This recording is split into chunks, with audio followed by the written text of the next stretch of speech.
Welcome back to Angelo's Tennis and another tennis story.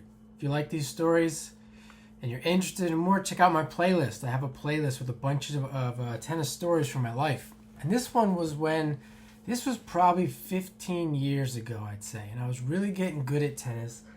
I was stealing court time from the big commercial club and we were playing at night. I had the key, we were playing late at night. And my friend Sean, who worked the desk, and was also working in he was also coaching tennis, and he was in school to be a teacher or for a teaching program, and he had a lot of friends at the big Division II school that was nearby, and he played tennis with them, and he got the number one. Long story short, he got the number one player to come in one night and play me. And at the time, I wasn't playing tournaments. I really didn't know that much about the tennis structure, etc. I was trying to be a coach. And I had my Yonex, my super fast and light Yonex RQIS Tour. I was super fast and light. I was a big hitter. Back then, I was really interested in hitting big. I had my one-handed backhand. I wish I had film of it, but I don't. But I'll put his bio up here on the screen. He played number one from Millersville University. So this kid comes in, and all I remember is I lost. I had to lose like 1-1. It was something. It had to be bad, and it's one of those matches where, and I did this a lot, and I felt good. I felt really good about my tennis, and yet I would still lose the match. I was making a lot of shots. I was forcing the other player, forcing him to hit winners, to win points. I wasn't making a lot of errors. And my forehand and my backhand was bigger than his by a long shot, and my serve.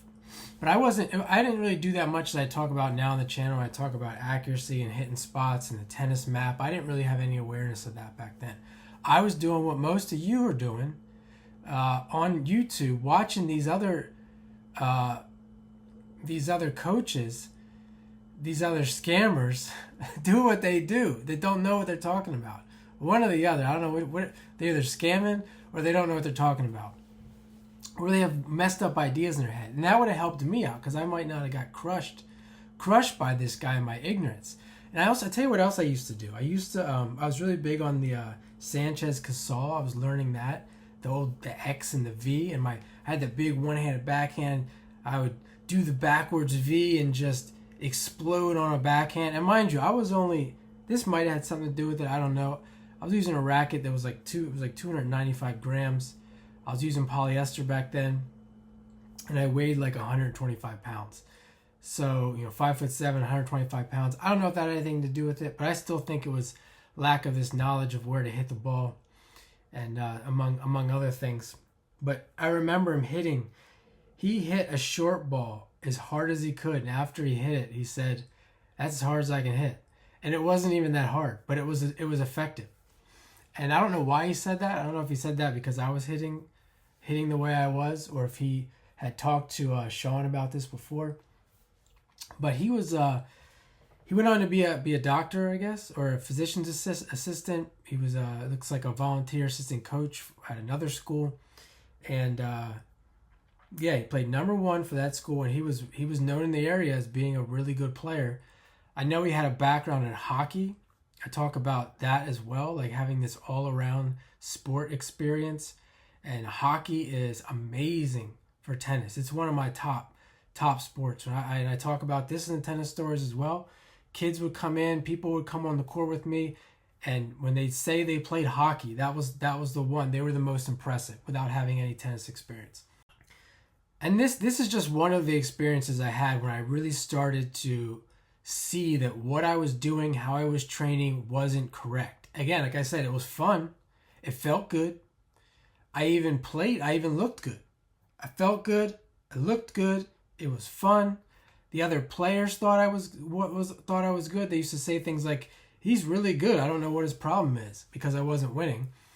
And like I said, you play the points and you don't miss. You don't miss. You don't make errors. They're the ones winning the points, so it feels like you're getting beat. all the time, which doesn't really feel that bad. I mean, most of the time, if you can feel like you're getting beat, usually players don't care. They don't mind getting beat. And when you play like this and you keep the ball in play, that's how it feels. Now, I was around 29, I think, 29 years old, somewhere around 29 years old, and I also started to realize that I could be number one at Millersville. I literally played him one time. And I wasn't a tournament player. I was just playing with people that I met. And if I was, I started to think too, like if I was a regular tournament player, how good would I be? Because these guys are playing tennis all the time and they have practice partners, etc. And I can step on the court with you and hang.